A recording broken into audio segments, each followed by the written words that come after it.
Hi there, how is everyone?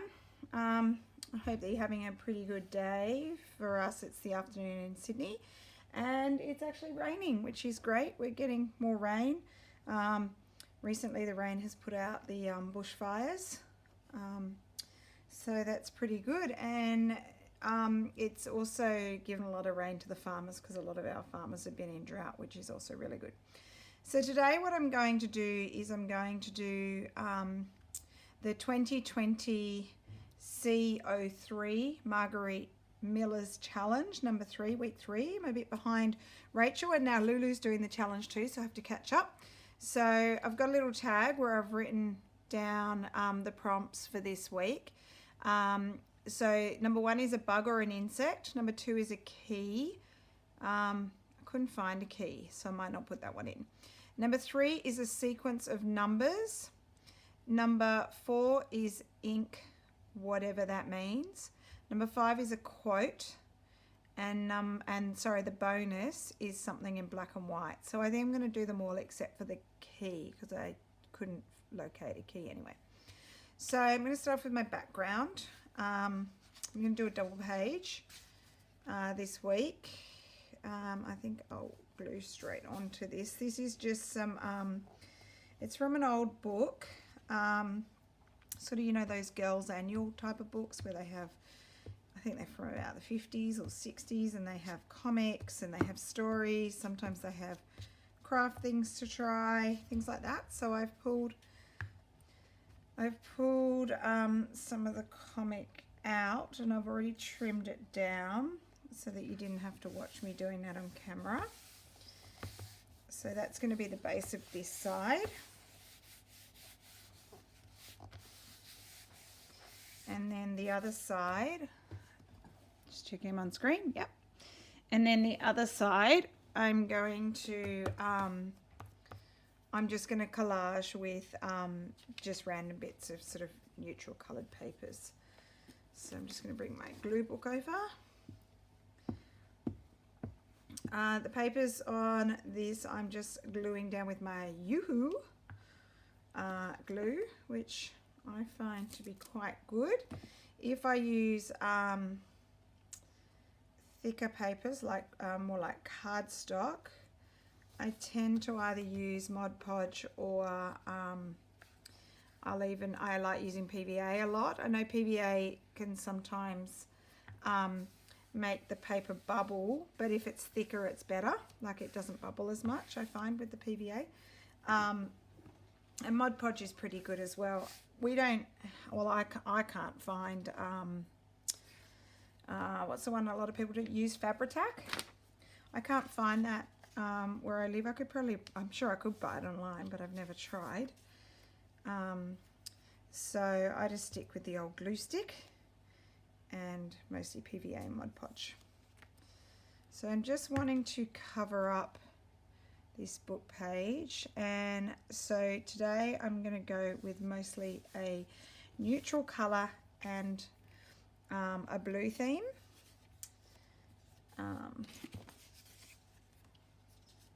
So just preparing the backgrounds. Now, everything I'm going to use today has either come from a magazine or a book, or just sort of extra little bits of ephemera that I've got. Everything's what's the word I'm looking for? Everything is like in its original form. I'm not putting anything in here today that is printed. And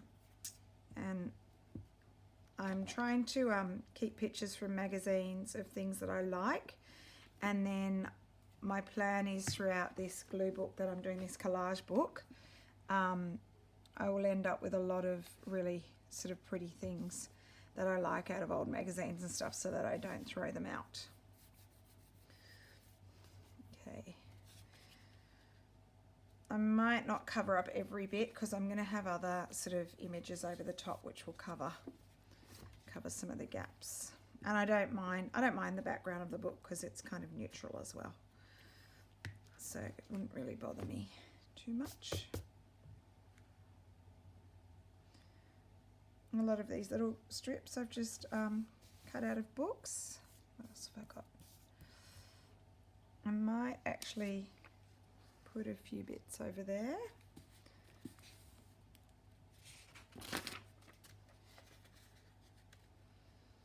Now the quote part, I'm really not a quote kind of person unless it's some kind of quote from a movie. That I try to go for something a little bit more meaningful than a quote from a movie. Otherwise I might put in my collage something like I carried a watermelon. I'm sure you know what movie that's from, one of my favorites. Nobody puts baby in a corner. I don't know if you do it in other countries, but in Australia, we often, recite quotes from movies just for fun. So I did a little research to see if I could find a quote that I like. I'm not someone who sort of gets inspired by quotes and things like that. So I did find one that I do like. Which was by Benjamin Franklin. And because I'm a teacher, I'm actually a high school teacher of boys. I teach, in Australia it's called PDHPE, which is stands for Personal Development, Health and Physical Education. Overseas, I think in America, it would be a health and phys ed teacher. I mostly teach theory in the classroom. We don't teach a lot of PE. They do get a lot of sport at my school, but I don't personally teach a hell of a lot of PE. Mostly I teach about health and well-being and anything to do with personal development. So you do a lot of welfare lessons, resiliency. As I joke with people, I teach about sex, drugs, and sometimes rock and roll. My main teaching load is, in Australia we call it stage 6, which is the top of high school, so year 11 and 12. And I teach my students, the boys, what we call the HSC, so the high school certificate course. So it's kind of like the last set of exams that boys will do, or girls, boys and girls. I only teach boys before they finish school. So the quote that I found, long story short, the quote that I found was one about teaching. I've been a teacher, I don't even know how many years, I don't know, about 25 years. I'm pretty old. Not as old as you, Rach. We always joke about that. The quote I found was from Benjamin Franklin, and it is, tell me and I forget, teach me and I remember, involve me and I learn. And I think that would really sing true to anyone that's a teacher. I try not to, as we call it, chalk and talk too much. Obviously you do have to explain things, but for me, teaching boys, if I can get them active and hands-on, they're going to take a lot more in than if I just talk at them or to them. So that quote I'm going to pop into my little spread, and that's where the ink part is going to come into play, because I'm going to write with a fountain pen that my sister Rachel bought for me when we were in Venice. I haven't used it much yet, but it's one of the beautiful old Italian proper authentic fountain pens that you dip into the ink. And the person that we got the pens from is a little Italian man who, I can't remember, Rach might remember, but his family have been making these pens for many, many generations. And so they're authentic. They're not the cheap ones that are made overseas that are not authentically Italian. These ones are the legitimate real ones that are handmade by an Italian family that's been passed down for generations. So I think that's really great that it's actually got a history. I'll show it to you in a minute. It's in a box. I'm just going to decorate the page first, and then I'll write the quote. So nothing on my page is from any of the prompts yet, but I'll get there. So I'm just decorating the background. I really like plates like these. I've got quite a few myself, and so these images, I think both of these images have come out of some old Marie Claire Idea magazines, which are, for people that don't know, it's a French magazine that I can't find it anymore in Australia. I used to be able to get it all the time, and I can't find it anymore, so that's a bit sad. Even when I went to Italy, I was trying to find it. We looked everywhere and we just could not find copies, so I'm not sure how much they're publishing it nowadays. But Marie Claire Ideas, even though it was in French,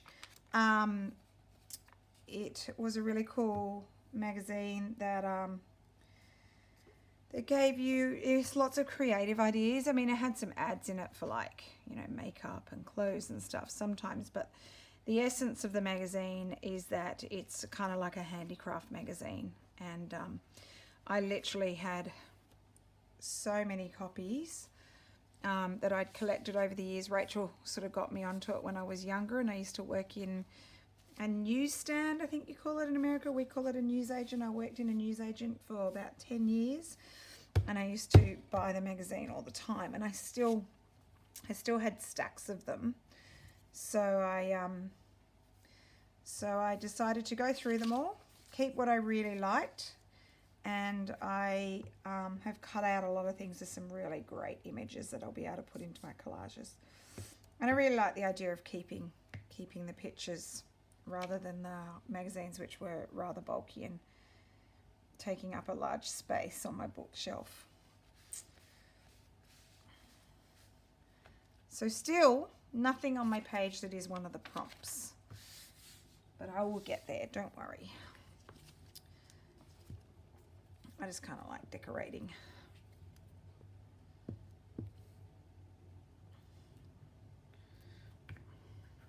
Strip, this is just a strip, don't know where from, another magazine, just liked the pattern. Okay, here we go.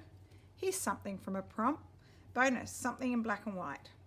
There's a black and white illustration of a flower. I cut that out of a Dover magazine, I think it's Dover, which I bought at an op shop for about $2. Not magazine, it was a book of floral designs. Okay, so there's the first prompt. So the ink is I'm going to write my quote. This is one of my doilies.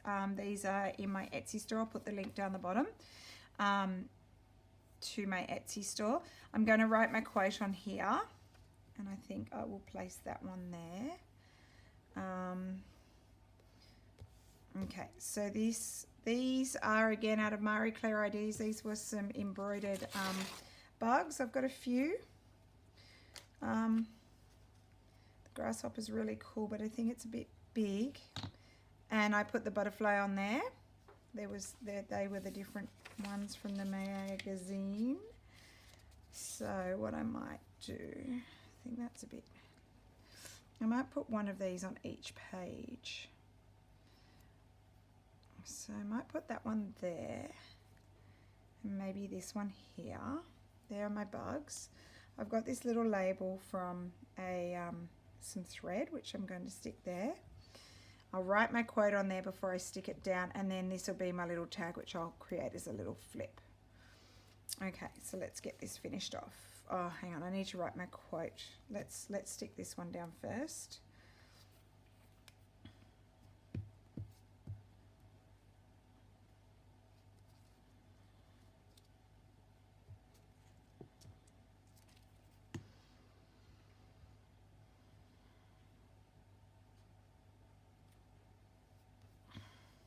So this was just a little label of, it was like nylon lace. I bought a whole stack of laces. Most of them were cotton, some were nylon. Really old ones from the antique market on the weekend. So I pulled that off. I thought I could use that. This is off some, it says artificial silk, off some artificial silk thread. Again, some really old thread that I got. It's just like a bulk lot. So the lady at the antique market had this box with heaps of just different threads and some linen and lots of laces. And I mean, she was selling some of it off, like even like scissors, like pinking. She's just a random box of stuff. She was selling things off, sometimes $20 a piece, $10 a piece. And I was rummaging through it, and she said, "Do you want the whole lot?" And I said, "Oh, how much would you sell the whole lot?" She goes, "How about $40?" And I went, "Yep, that sounds good to me." So I'm going to show you this to Rachel while I'm here. I actually got this, which I really like. This is an old embroidery pattern on a piece of, see, it's really dirty old, feels like maybe just cotton. I don't know if it's linen, but it had kookaburras on it. So that's the other side. It's to be embroidered. It's an apron. I'm going to send this to Rach because she loves kookaburras, and she might want to make it one day, or she might want to use the fabric, cut it up, whatever she wants. But I know that she loves kookaburras, so I thought I'd send that to her. Rach might be able to find awesome things, really old things in her Italian markets, but I bet she can't find kookaburras. It's definitely an Aussie thing. I don't know of them being in any other part of the world, but they're beautiful birds that often, they literally do sound like they're laughing. They often make their noises in the morning. I live next door to a church, and they sit up on top of the church cross, and they talk to each other in the morning, and that's often what wakes us up. It's, you know, a nice sound to wake up to, if you ask me. I think we all love kookaburras in Australia. I'm going to angle it this way. I don't want it to cover up too much of the doily. All right. So I did actually not fully plan it out, but I pulled out pieces and played around with what I think they could look like. So I had a bit of an idea of what I was aiming for. I'm not going to put the grasshopper. I'll save him for something else. So that, you know, otherwise, literally, I'm the most disorganized person. Otherwise, I'd be looking for stuff everywhere. Okay, let's see how this goes. So oh, that's my son. I'm just going to pause. Okay, I'm back. I've got my pen out. I'm going to attempt to use it. We'll see how I go. I normally print. I've got quite teacherish kind of writing. But I'm going to try and running right and see how it goes. Hopefully I don't ruin the whole page and it looks terrible. But I've got my little pen here, my Italian pen. Hopefully you can see.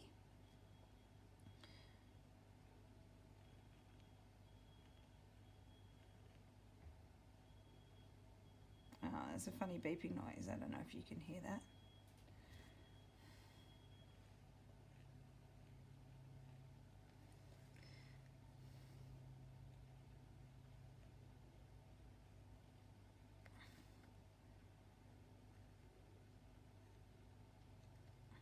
Don't ask me what I'm doing with my writing. It's smudging just a tiny bit on the paper. Dip in the ink, try not to get too much, and tell me and I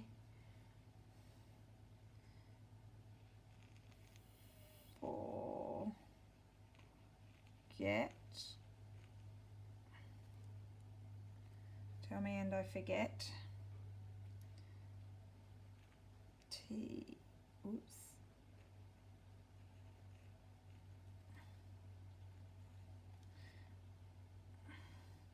Teach me. Oops. A bit more ink. And wonky. I'm not used to doing running writing. And I didn't like my eye before. Let's do that. I learn.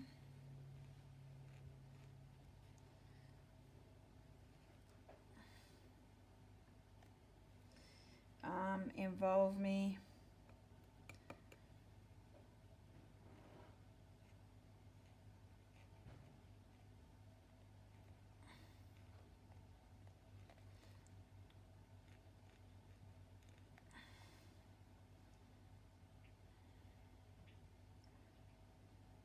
I've just completely stuffed up the quote.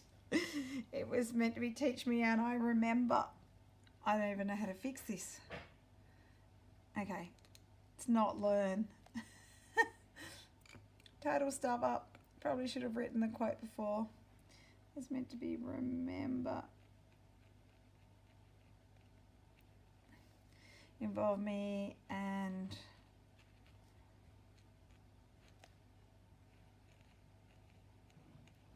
I learn. I don't know. I have to think about how to fix that up. That's terrible. Maybe I just need to reprint my doily and restick it. But anyway, it's by Benjamin.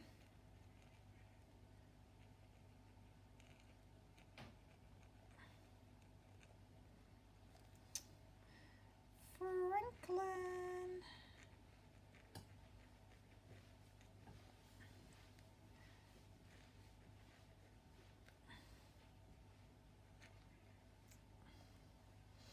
Oh, I have to work out how to fix that. Anyway, there's my attempt at using my fountain pen for the first time.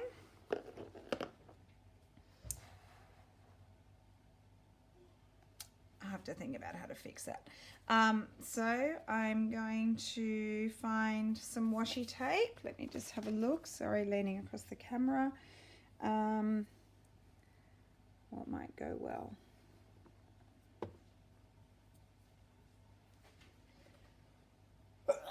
Excuse me. I think this one might look okay. So I'm going to run the washi over my glue stick just to make it stick a little stronger. Sometimes washi's great, sometimes it doesn't hold too well.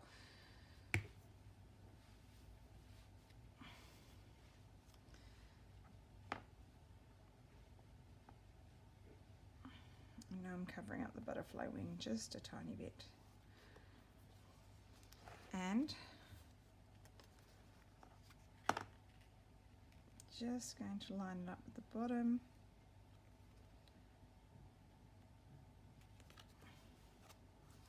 So that folds over. And washi tape again. More glue.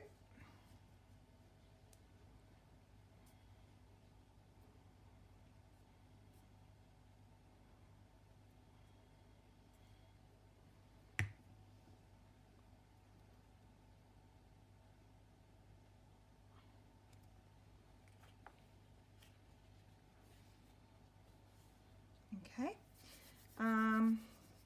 Any thoughts on how I can fix that? I'm not sure. Maybe I could rewrite the quote, stick a bit of paper, but I don't want to lose the pretty embroidery. I could stick something over it. That might look a bit weird, like a little butterfly.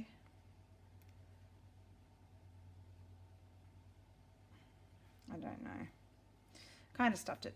Okay, so one more thing I need, a sequence of numbers, and again I'm using ink, so I think this counts as ink, whatever that means to you. I'm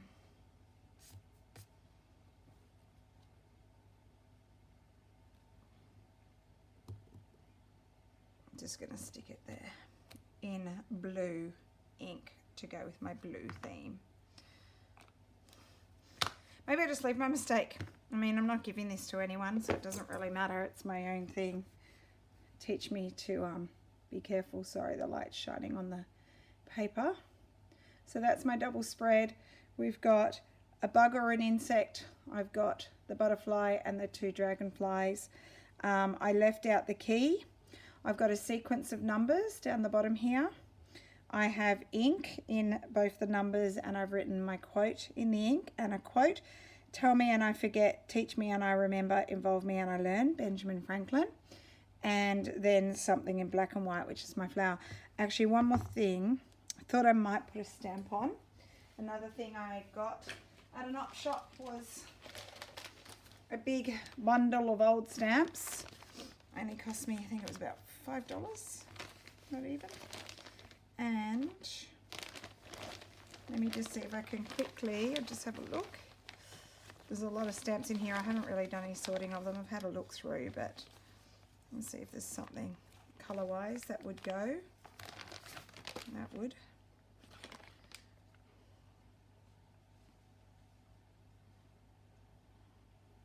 Kind of am liking it there. It looks like it's, not sure which Asian country. There's Asian writing on it. They're playing volleyball and it's got Olympic rings. 1964. How cool. I'm going to stick that on. It's blue. It goes with my page. Oh, I don't mind it there and I don't mind it there. I think down here.